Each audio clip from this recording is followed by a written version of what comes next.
The fluorescent lights hummed softly above the marble floors of Sterling Financial's 32nd floor.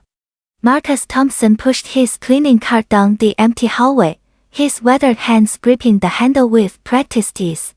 At 68, he had worked this house for what seemed like forever, mopping spills and emptying trash cans while the city slept below. His uniform was pressed, his movements deliberate. Marcus took pride in his work, even when others looked right through him. Tonight felt different though. The executive boardroom still glowed with warm light, voices carrying through the heavy oak doors. He paused, checking his watch. Nearly midnight, yet the meeting continued. Marcus straightened his shoulders and continued his rounds, unaware that this ordinary Tuesday would change everything. Through the slightly open door, Marcus heard the sharp laughter echoing from inside. Derek Hamilton, the company's chief financial officer, stood at the head of the polished conference table, his voice carrying clearly into the hallway. "Did you see that old man shuffling around earlier?" Derek sneered, loosening his expensive tie. "Probably can't even read the labels on his cleaning bottles." The other executives chuckled, their faces flushed from the late-night whiskey. Board member Janet Cross shook her head with mock sympathy. "These people should be grateful we even hired them. What else would he do at his age?" "Exactly." Derek slapped the table. "Sweeping floors is probably the most complicated job his kind can handle. Good thing we keep them in their place, right?" Marcus stood frozen outside the door, his knuckles white against the cart handle. Every cruel word hit like a physical blow, but he remained silent, listening. What Derek Hamilton did not know was that Marcus Thompson carried more than cleaning supplies in his cart. Hidden beneath the false bottom lay documents, recordings, and a Harvard Law degree bearing the name Marcus Sterling Thompson. 3 months ago, Marcus had convinced the board to let him work undercover after suspicious financial reports surfaced. His late father, company founder James Sterling, had built this empire on principles of integrity and respect.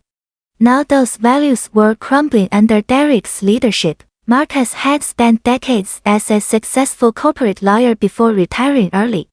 When corruption threatened his father's legacy, he knew he had to act. The janitor disguise gave him access to every office, every conversation, every dirty secret. Tonight's racist display was just the final piece of evidence he needed. His mission was nearly complete. Marcus quietly pushed his cart into the boardroom, but instead of emptying trash cans, he walked directly to the conference table. The executives fell silent, confusion replacing their arrogant smirks. "Gentlemen, ladies," Marcus said, his voice calm and authoritative. He reached into his cart, producing thick manila folders. "I believe you will find these financial records quite interesting." Derek's face drained of color as Marcus spread documents across the mahogany surface. Bank statements, falsified reports, and offshore account transfers painted a clear picture of systematic embezzlement. "What is this?" Board Chairman Robert Hayes demanded, his hands shaking as he examined the papers. Marcus pulled out a small recording device.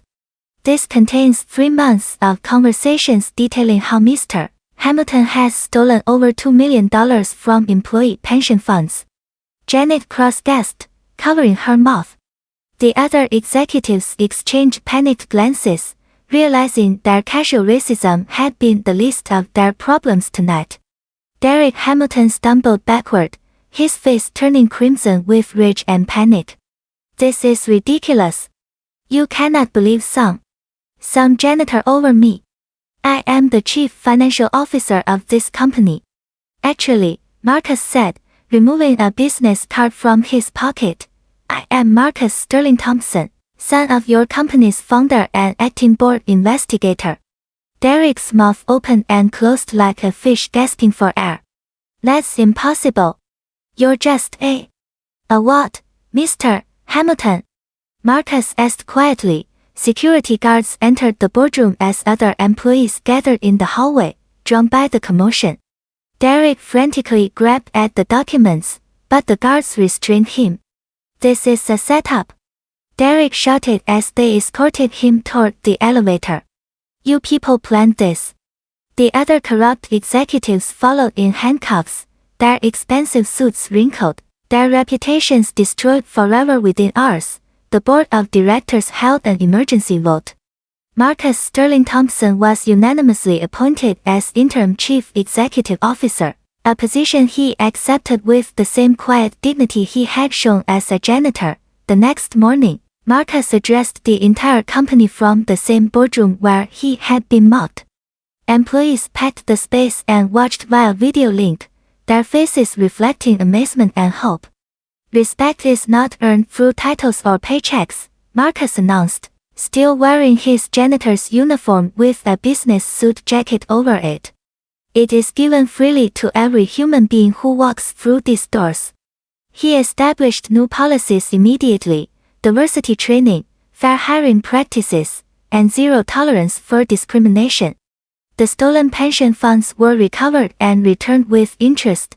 Sterling Financial became a model for corporate equality, proving that justice could emerge from the most unexpected places. Marcus had transformed not just a company, but the lives of everyone within it.